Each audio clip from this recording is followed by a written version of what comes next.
Even as children, the idea that Ursula wanted to exact her revenge on King Triton simply because she was banished from the kingdom always seemed a little bit lackluster. Thankfully, since then, the world around The Little Mermaid has grown with sequels, prequels, TV series, and even books that have been released. Even The Little Mermaid on Broadway managed to add more depth to some of the characters in the magical universe. And after combing through all of these side stories and sequels, it's become easier and easier to piece together the true origin and history of Ursula. Sadly, it looks like she and Triton were destined to butt heads with one another, though, to be honest, the King of the Sea seemed to have it out for the Sea Witch first. Believe it or not, it's practically canon at this point that Triton and Ursula were related. In fact, according to the Broadway adaptation of The Little Mermaid, as well as the book Poor Unfortunate Soul, A Tale of the Sea Witch by Serena Valentino, both the Sea Witch and the King of Atlantica were the children of the god Poseidon. This was actually how it was written for the original Disney film as well. However, the line explaining their relationship was cut from the opening song, Fathoms Below, in order for the movie to fit the required runtime. So by now, it's just become a widely accepted concept that Ursula and Triton were actually the son and daughter of Poseidon. And although fans only got to see a portion of their deadly sibling rivalry in The Little Mermaid, all of these other sources make it clear that Triton had it out for his sister since the day she was born.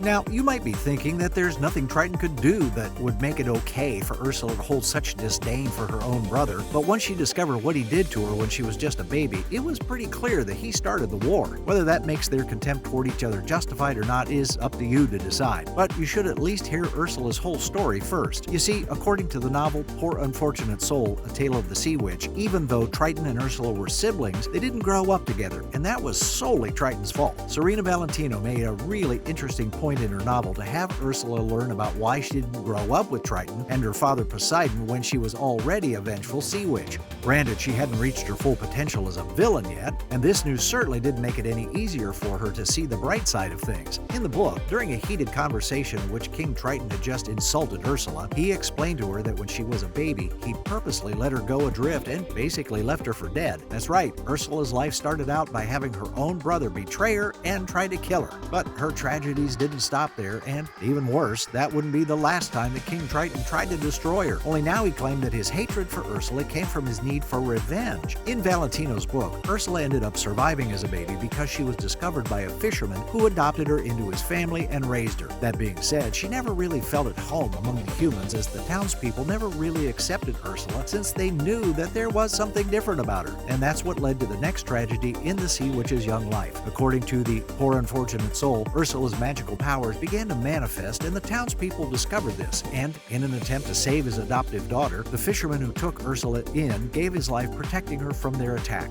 It's at this point in the young Sea Witch's life that she learned what true loss was, and her powers reached their full potential. And in the book, she used them to almost burn down her entire village as revenge. Ursula then retreated into the sea, where she was greeted by someone that, at that point, she had no idea had already tried to kill her very own brother, King Triton. Triton revealed himself to Ursula and extended an invitation for her to join him at his kingdom of Atlantica, but she didn't realize then that he was leading her toward a life that was full of revenge and even more misery. When Ursula returned to the sea, according to Valentino's book, King Triton approached her and explained that he was her estranged brother and that the two were actually members of the royal family of Atlantica. And remember, at this point in the book, the only kindness that Ursula had ever experienced was at the hand of her adoptive father, who was now dead. So she didn't really feel the need to ask too many questions and accepted herself as the sister of Triton, King of Atlantica. Here's where things get interesting for Ursula. While it might seem like Triton was inviting her back into their family and his kingdom out of the goodness of his heart, he actually had ulterior motives in doing so. Serena revealed in her novel that the only reason that Triton wanted Ursula around was because his wife Athena requested it. Plus, there would be no better way for him to keep an eye on his sister and her possible aspirations for the throne than to keep her in Atlantica near him. But as you know, that obviously didn't last long, and Triton eventually banished Ursula, though there's a good chance that the action came out of revenge. There are really two main factors that contributed to how poorly Triton treated Ursula. The first is that he didn't like her appearance, which was proven in Serena's novel when she claimed that Triton wouldn't allow Ursula to be in her tentacle form while she was in the kingdom. On top of that, King Triton was shown calling Ursula ugly to her face when he explained how he would was the reason that she ended up separated from their family when she was a baby. Now, the second reason that Triton was shown being so horrible to his sister throughout the entire Little Mermaid series could be related to his wife Athena and her death. You see, in Poor Unfortunate Soul, Queen Athena was depicted as being one of the only people that was actually nice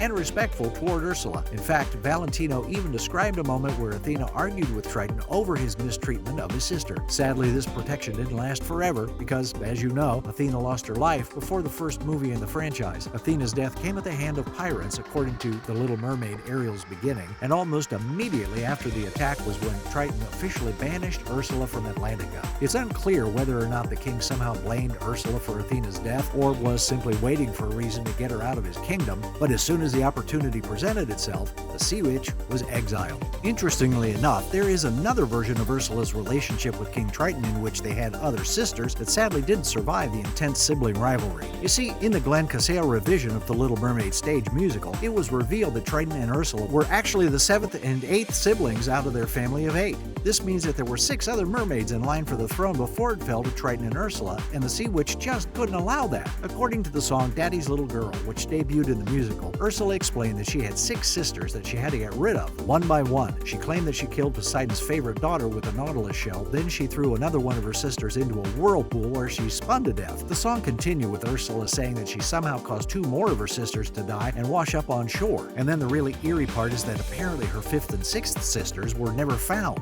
after she was finished with them. Now, according to the song, this was Ursula's way of securing the throne for herself. However, she neglected to get rid of Triton, who quickly disposed of her as soon as he came of age. And although this differs from the origin that the Sea Witch was given in Poor Unfortunate Soul, the two could actually work together if you reconsider the point in her life that Ursula killed her sisters. It could have taken place after she had returned to the kingdom, like in Valentino's book. In other words, whether you look at it as Ursula and Triton being the only 2 siblings, or as them having an entire family of merpeople, their family was horribly and tragically dysfunctional. When it came time for the King of the Sea to rid himself of his sister Ursula, he decided to exile her from his kingdom and force her to seek refuge in open waters. This ended up being the final straw for Ursula, who by that point had fully adopted her persona as the Wicked Sea Witch, and she officially set her sights on destroying her brother and taking over his kingdom. While she was out on her own in exile, Ursula met 2 like-minded eels, Flotsam and Jetsam, that she knew she could use for her evil plan and began scheming against Atlantica. She ended up fixating herself on King Triton and his trident because Ursula knew that with the power of the trident, along with her nautilus shell, she would be able to rule the seas without anyone being able to stop her. And considering what happened to the Sea Witch in Poor Unfortunate Soul, you can see why her plans were to take over the kingdom and then use her powers to destroy any human she came across. By the time fans were introduced to Ursula in The Little Mermaid, she had already gone through so much loss and tragedy in her life and learned that she couldn't trust anyone. The only 2 people who ever truly cared for her, Athena and the fisherman, had died, and her own flesh and blood cast her aside. So as we all know, she became the treacherous villain that fans know and love. The only question left to ask is, does the truth about Ursula's past and her relationship with King Triton make her side of the story seem any less villainous? Make sure you let me know your thoughts in the comments below.